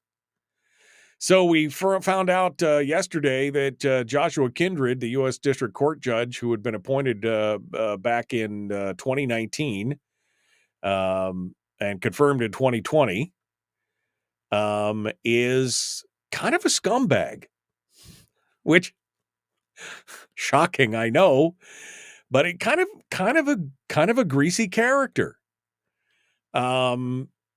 He apparently created a hostile work environment, had inappropriately sexualized relationships with coworkers, including a female law clerk who went on to become a federal prosecutor. Oof. And then had another encounter with another federal prosecutor that included 200 plus text messages that I can't even read on the air. I cannot read these on the air. One of the ones that I can read said, in a highly inappropriate text message to his clerks, Kindred, quote, joked about punching multiple Supreme Court justices and said he'd bring Patron, heroin, and whippets to a Chambers dinner party. Who the hell is this guy? Right? I mean, here's the thing. Remember, judges are supposed to be held to a higher standard. They're supposed to be above reproach. They're supposed to be neutral and non-biased in all things. And this sounds like this guy was trying to run a swingers club inside of his judicial chambers. I mean, I just don't know how. And of course, this is going to open up a can of worms.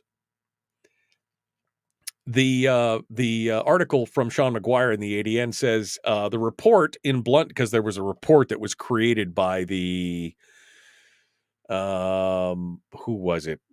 One of the court thing. Anyway, there was a report that pulled all this together. 29-page order concluded that Kindred's misconduct was pervasive and abusive, constituted sexual harassment, and fostered a hostile work environment that took a personal and professional toll on multiple clerks. His conduct was not civil, dignified, or respectful, attributes that we expect from a federal judge, and his interactions with his law clerks was abusive, oppressive, and inappropriate. The report, in blunt terms, describes a judicial chamber gone off the rails, with the judge texting and speaking with no filter about intimate aspects of his life, pursuing a sexual relationship with one direct employee, and receiving flirtatious nude photos from a federal prosecutor whose office appeared before him regularly, among other conduct, which you know immediately is going to mean every one of those cases where this prosecutor appeared in front of them is now going to have to be readjudicated. Potentially readjudicated. I mean, this is... I don't even know what to say. I mean, you're talking about being cynical. What is happening? I'm not saying that there hasn't been corruption and inappropriate behavior for, 246 years or whatever it is since the Republic was founded.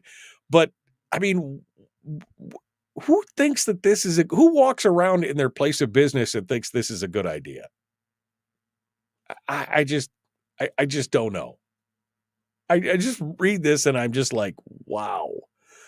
Now, somebody may say, well, it's because he's the young, 42 years old. He's the youngest federal judge of the okay. I mean, I think that there's a deeper issue here. Don't you? I think that there's probably a deeper issue going on here. But yeah, shocker. And then as I look over the state, again, we're talking about being a little cynical, right?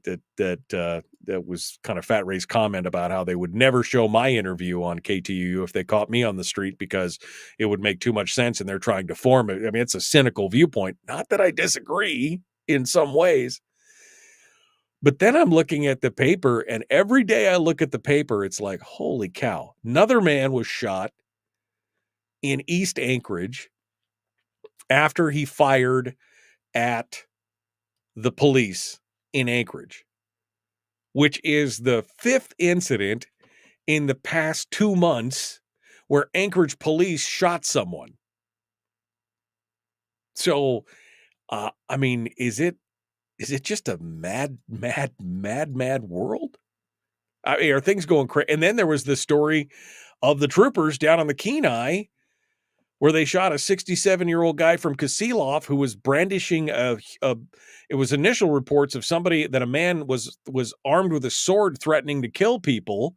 And they showed up and he had a 7-foot-long metal harpoon used to, get the halibut. And then he charged the officers and was shot and killed. I mean, is it me or does it seem like there's an acceleration of kind of the madness of what's going on out there. I mean, maybe it's just perception. I mean, I know sometimes you're like, well, there's a lot of this stuff happening. And then somebody points back to an article from 10 years ago where a similar thing happened, where there was a bunch of shootings, or maybe it just seems like, woof, like things are getting a little crazier, than they were a few years ago. And maybe it's cyclic, maybe it's not. Maybe it's we're seeing the effects of this polarization of society, the us's and the thems and the reds and the blues and the donkeys and the elephants and the what. Maybe it's that, or maybe it's just we're seeing it as it's happening and it feels like it's accelerating. But by God, sometimes it feels like this kind of stuff is accelerating and getting crazier. I don't know. I don't know. But I'm reading this stuff and I'm just like, who does this? And 5 incidences again in just the past 2 months. This guy survived, by the way, the guy in Anchorage. He fired a shotgun at the police when they showed up. There was a disturbance over on Burgaw Street, which is not the best area of town, for those of you who don't know Anchorage very well. But he was at a Circle K at a gas station, and apparently the shot was fired there. And when police arrived, he apparently loosed one shotgun blast at the police, and then was shot himself. Although he was not killed, he's in the hospital recovering from that. But then he had the 2 guys that showed up at the homeless camp and just started shooting people here a couple weeks ago, 2 or 3 weeks ago. I mean, it's a little mad out there. It's a little mad. I mean, maybe I should have saved this for a Firearms Friday rant, where I basically just said, you want a good reason to go forth armed? There's a good reason to go forth armed. I'm just here getting gas at the Circle K, and the next thing you know, there's some fight that breaks out and somebody brings a shotgun to an argument. I don't know. It's sometimes it's, I guess I'm going to say, sometimes it's hard not to be cynical in that case. Whew. I gotta have some positivity. Gotta have some positivity after reading that. You almost get tired of opening up the paper. Oh, another shooting, another shooting. Oh, a plane crash. Oh, somebody died in a raft. Oh, the judge is a pervert. Okay, great. Some people are like, I don't even read the news anymore. I'm like, I understand why. It can be painful. Absolutely. It can be painful.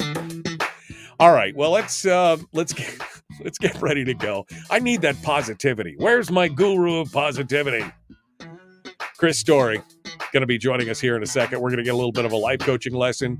Maybe we'll up your day a little bit. We'll raise the bar. Maybe we'll kill a little bit of that cynicism. I've got the cure. It's Chris Story. He's up next. The Michael Duke Show. Common sense, liberty-based, free thinking radio.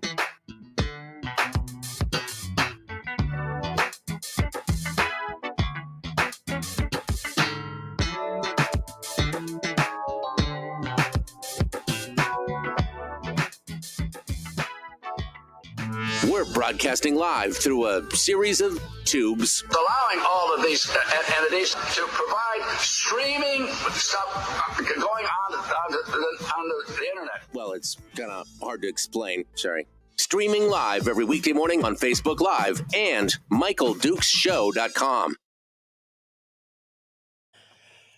Okay. I mean, is it me? Maybe I'm looking back with rose-colored glasses, but I just don't remember this stuff going back. I mean, like, wow. Wow.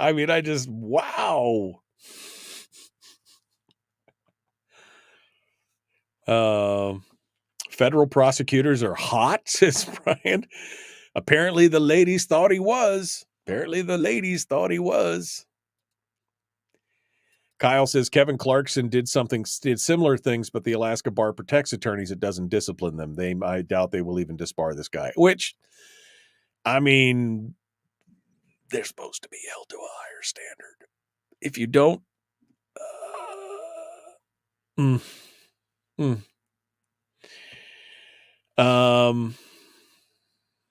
snakes protecting snakes. Look what happened in Congress. They have a slush fund for paying off accusations. Terry says it gets worse by the minute of her. Why aren't we talking about, I don't know, Elizabeth? This is the first time I've ever seen Elizabeth in the chat room. Why aren't we discussing our governor's aiding and abetting of the invasion of Alaska and America by agreeing to allow illegals from the border to be flown here to resettle without our knowledge or permission or on our dime? This is a treasonous act against our nation, as no one is saying, well, you're saying something about it. I've never heard anything about it. If you'd like to email me the information so that, I can get some data on it, that would be fine. My email address is right here. You could email me and give me some hard data on it, cite your sources so that I know what we're talking about. That would be great. Otherwise, I haven't talked about it because I don't know anything about it. Why aren't we talking about it? I don't know. I haven't heard anything about it.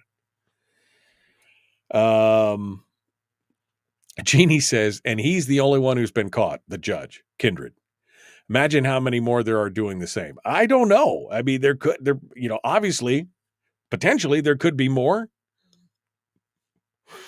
But I'm just like, man, who treats their judicial chambers like an S&M club or something? Wow. Fat Ray said it never occurred to him that would be cynical. It just seemed the most obvious and likely possibility.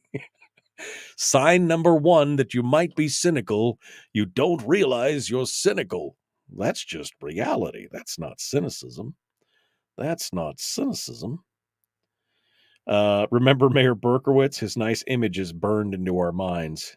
His butt, his nude image. Yeah, I remember that. Yeah, that's something I hope I never have to see again. Same kind of thing, though, right?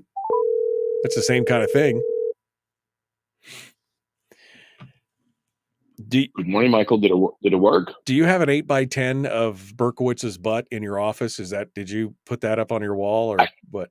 I clearly edited it to say nude, not nice. You didn't need to read the word nice. You knew better. I didn't see the nude until later, so that was the whole thing. I'm just saying, I think it's something in the water in Anchorage. Back in 1991, I moved to Anchorage and I worked at Alaska Pure Water, and we had a mission to try to educate and make people aware that the fluoride in the water was definitely going to be doing something.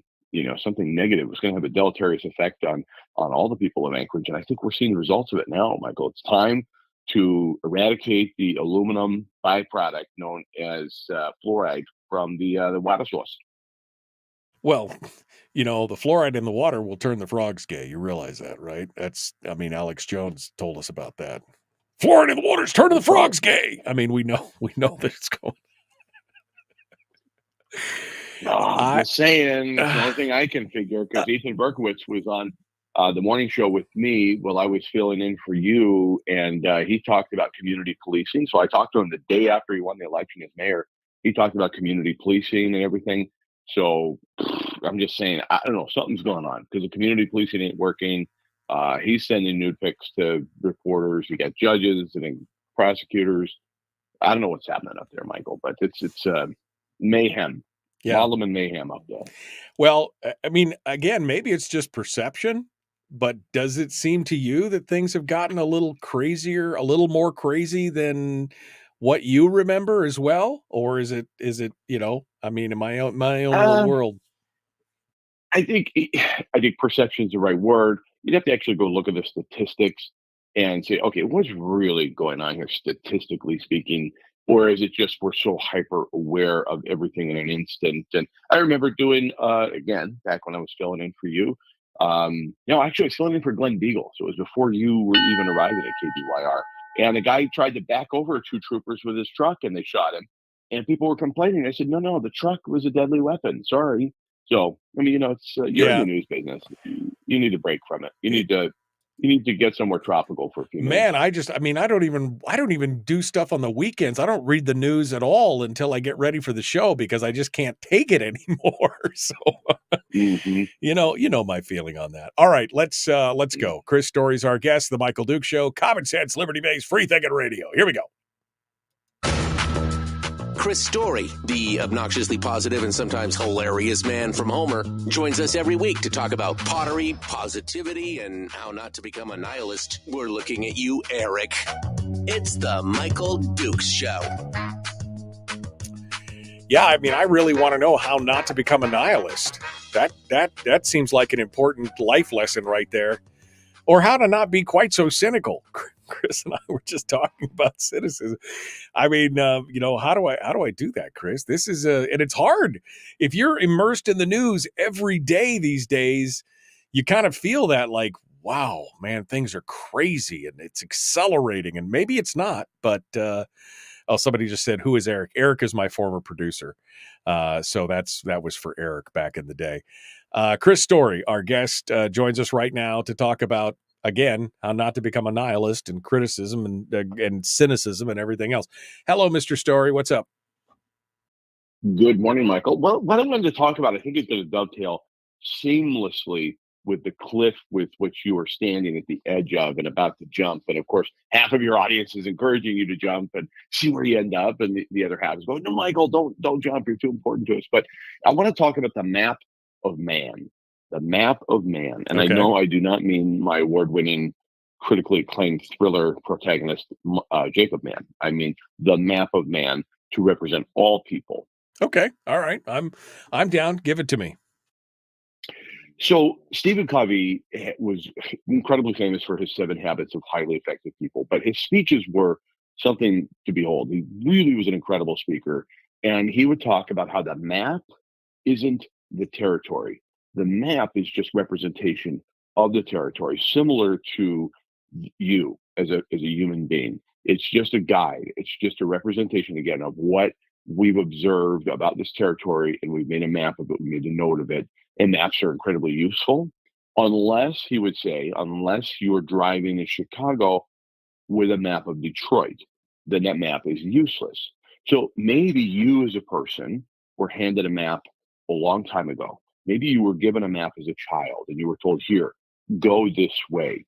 Author and speaker Seth Godin defines marketing in a single sentence. And it's probably the best definition of marketing I've ever heard from David Ogilvy on down.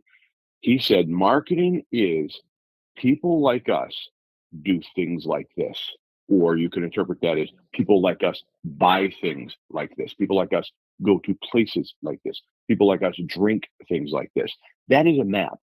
And our entire lives, marketers and people in the advertising business have been handing you and me a map every day, every minute of our lives, handing us a map and saying, here, go here, you do this, you should do this. And these maps that we're handed from well-intentioned, loving family members, teachers, professors, advertisers, mentors, you're handed these maps and promised you'll find happiness or riches or health or the perfect spouse. But the thing is, the map isn't you, and maybe it's not even a map that you like. Maybe it's not even a map that you want to follow anymore, but it's very difficult, and that inertia takes a hold of us, and we just keep moving in the same direction, following the map that we've always followed. The reality is, though, right now, right here, you can stop and redraw the map.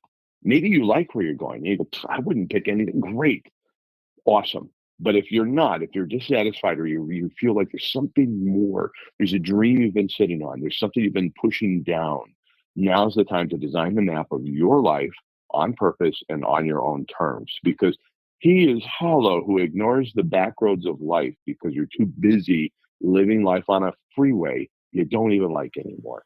So many people are living on this freeway, right, watching the billboards go by, right, commuting back and forth. And it's like, I didn't pick this. This is the map that I would have wanted, but it's too late in the dance to call her ugly, as my friend Mark Alvin said. And no, it's not. You can stop right now and say, stop the music.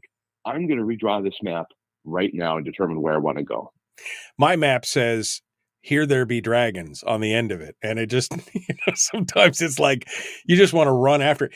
I love to be off the map. That's, sometimes you got to do things that are completely off the reservation and, shock people around you, but sometimes that's the way you got to go. The all who wander are not lost, right? Yeah, that's a great point and a perfect segue, because I was going to say, be sure that your map includes some detours, some rest stops along the way. And yeah, from time to time, you got to jump back onto the freeway because you need to get somewhere quick, but you don't have to spend your entire life there.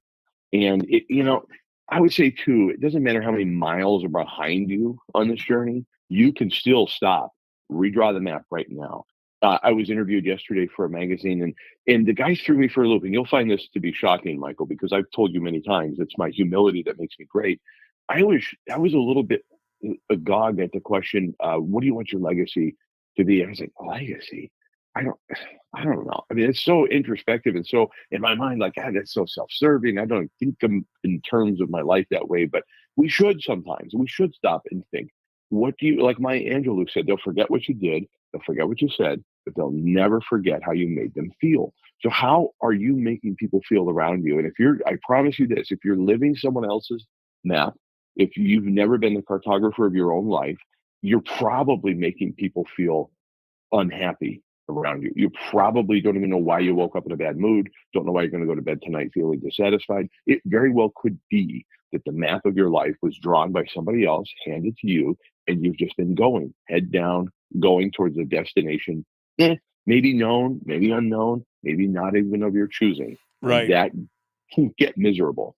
I love the imagery of the map and the whole idea of the freeway, because freeways are fast. Freeways are efficient, but freeways are boring and sometimes dangerous, right? I mean, because depending on the traffic load and everything else, they are boring and dangerous. And yet you get people who are just stuck in what one of the great speakers that I used to listen to, he always talked about the rut, right? You go to work, you go home, you go to work, you go home, you go to work, you go home, you go to work, you go to the bar, you go home. I mean, that was just like pretty soon you've worn this rut that's 6 feet deep and you can't even see over the edge of it, because that's what you were always told to do, right? You're always told, go ahead, get a good education, get a good job, you'll be successful, just do the thing, do the work, and it will. And then people can't figure out, why am I so unhappy? Why am I so unfulfilled? I'm on the track, right? I'm on the freeway. This is where I'm supposed to be. Not realizing that they've trapped themselves in so many ways. They're not willing to look to the left or the right, or take that off ramp into some weirdness, or take a chance. But that's where life really sparkles, is when you take those chances and do some of those things. So true. And my 12th grade government teacher could see that I was, a terrible student, but I loved to read even then. And she handed me a book called Zen and the Art of Motorcycle Maintenance, which I don't know that I would hand to a 17-year-old today. But if I did, I would, with a caveat that, by the way, this is actually a book about mental illness, by the way. But it's so interesting how he looks at the world through the eyes of back road travel on a motorcycle with his son and another couple that were friends. And these people were essentially representative of those who didn't even know how to touch their motorcycle beyond the throttle and gear shift, and they couldn't fix a spark plug if it needed. And he was one that could break his motorcycle down in the field and put it back together blindfolded. Anyway, just this idea of back roads and a slow journey towards maybe anywhere always has appealed to me. This idea of living not off grid per se, but sort of off the grid of what's considered normal, what's considered expected of the average person, to me is boring. I like waking up unemployed every day. I like wondering, what the next 10 years, not just wondering, but wandering and then planning and mapping out what the next 10 years are going to look like. Tiffany and I this morning, we're already talking. We've got about a 3/4 acre commercial parcel that we don't really know what to do with. And we keep thinking of ideas and thinking about things. And she just texted me from, she's on a trip right now. She just texted me about a dream she had about what we did with that property. I'm like, I love it. But yet at the same time, we've owned it for 5 years now, and we're not rushing into anything. We're still just planning because we just want, it's sort of on the back road. at the moment, and we'll do something with it. We're not in a big rush. We're not going to rush into something, but it's there.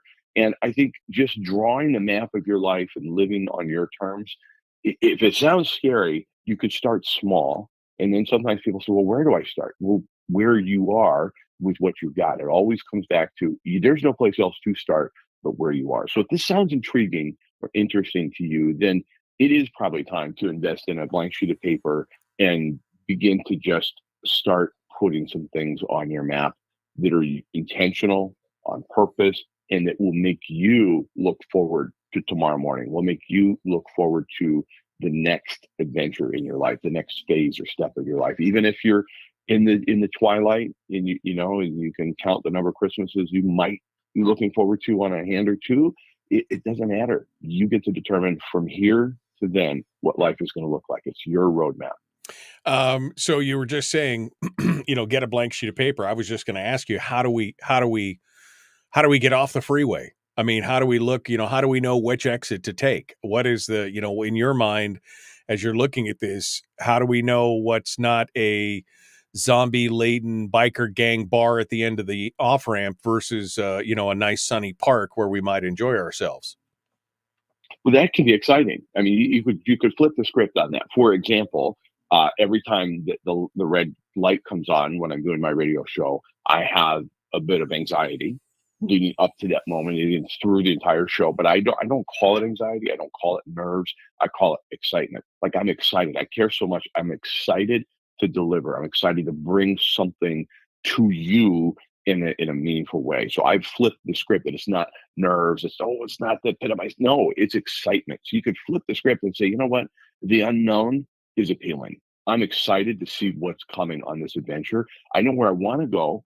I don't know where I'm going to end up, but I know where I want to go, and I'm at least going to aim at it. Like Zig Ziglar always said, do you want to become a wandering generality or a meaningful specific? Well, along your way towards something meaningful, there will be surprises, there will be challenges, there will be the Demogorgon or whatever those kids from Stranger Things were always afraid of in D&D. But there's something that could happen, or something that's sort of exciting and adventurous. And you could determine on your map, you're the cartographer of your life, you get to determine what that means to you. And, if you want to stay just, every now and then you might need to get onto the freeway, by the way, to get somewhere quick. And that's okay. Sometimes it's just exciting adventure doing 95 miles an hour, trying to keep up with people. And then you quickly get off when you can at the exit of your choosing and do what you want. It's your life. Be persistent, right.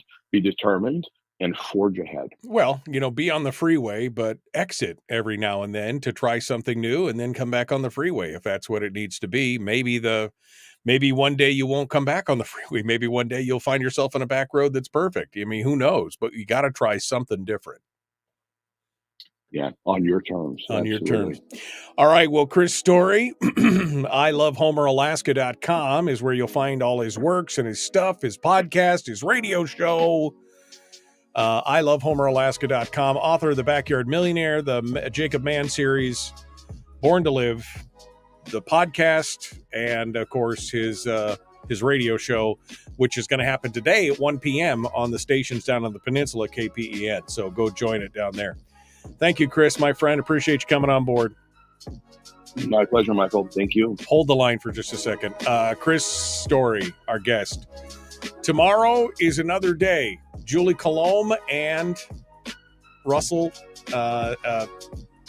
candidates. There we go. All right, Chris Story didn't have my calendar up, so it was. I hate that. Russell Wyatt and Julie Colomb. That's who's coming on board tomorrow.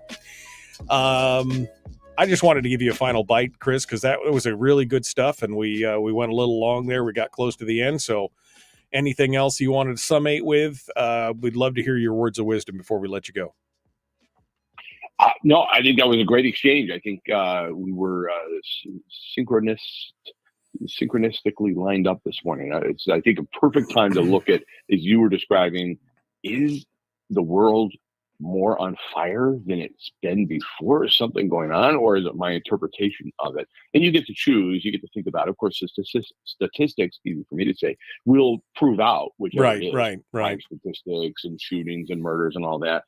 drugs and everything else going on everywhere, by the way, not just Anchorage. But yeah, it is about perspective. And I think I think also when you're at the edge of making a decision or at the edge of doing something, suddenly perception begins to change. And there's a little bit of fuzzy around the edges and then really hyper focused on something else in life. And then we begin to perceive the world a little differently. And I think it's important to have that map drawn physically if you wish, or at least just a journal or even just a mantra. Like I wake up every day with the same mantra in mind: to serve, influence, inspire, motivate, and be a positive force in as many people's lives as possible through writing and publishing and speaking and broadcasting. And that's it every single morning. That is my map of the day. And if I accomplish 1, 2, or all of those things with even just one person, I consider it a successful day, even whilst moving forward towards another investment, liquidating investment, writing a book, thinking about, I wonder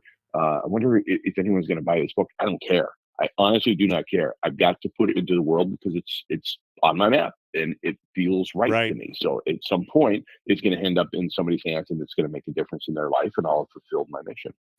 That's why each and every one of you who's listening right now, whether on the podcast or on the stream, should go to I Love Homer, Alaska right now and buy a copy of The Backyard Millionaire. In audio format, it's even better because it's a great book, but it's read by yours truly. So go check it out. Or the Making of Man series, which is the Jacob Mann series, Making of Man and The Watchman, both of which are, wow. Great stories. I love that. Well, you're such a great storyteller. Here's something funny. So my nephew, we call him Little Chris. His name is Christopher Story. He's a lieutenant in the Army.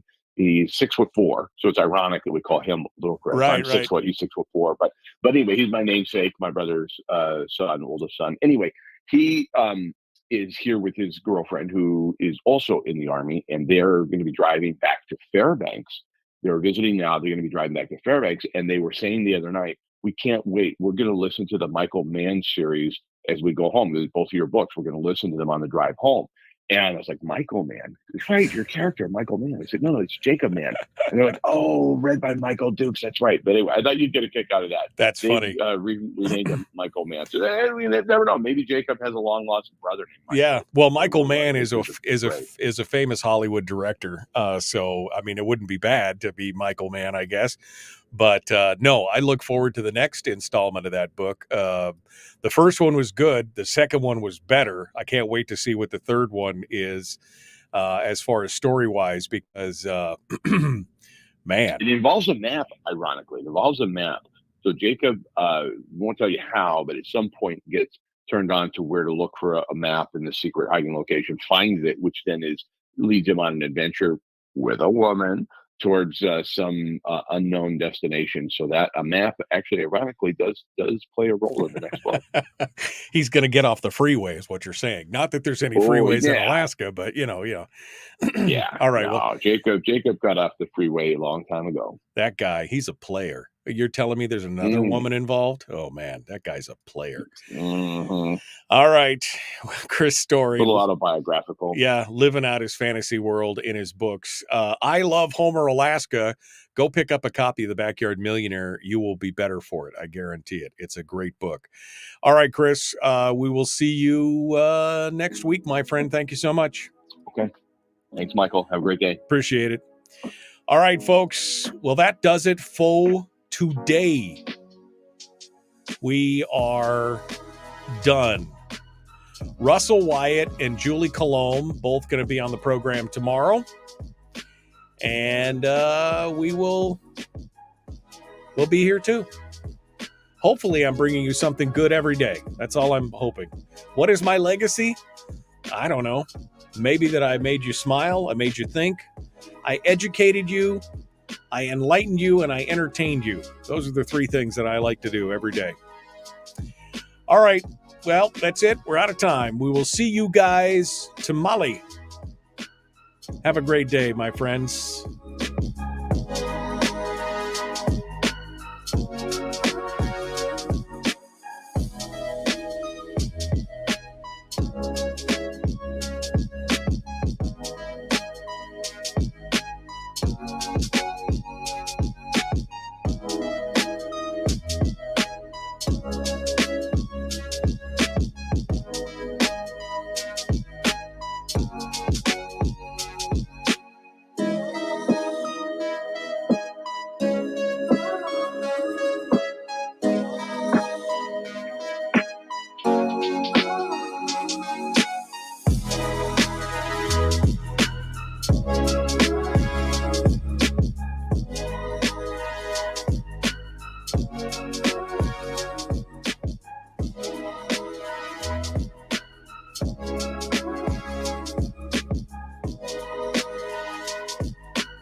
We've shed our terrestrial radio skin, and now we are slimy lizard internet people. It's the Michael Duke Show.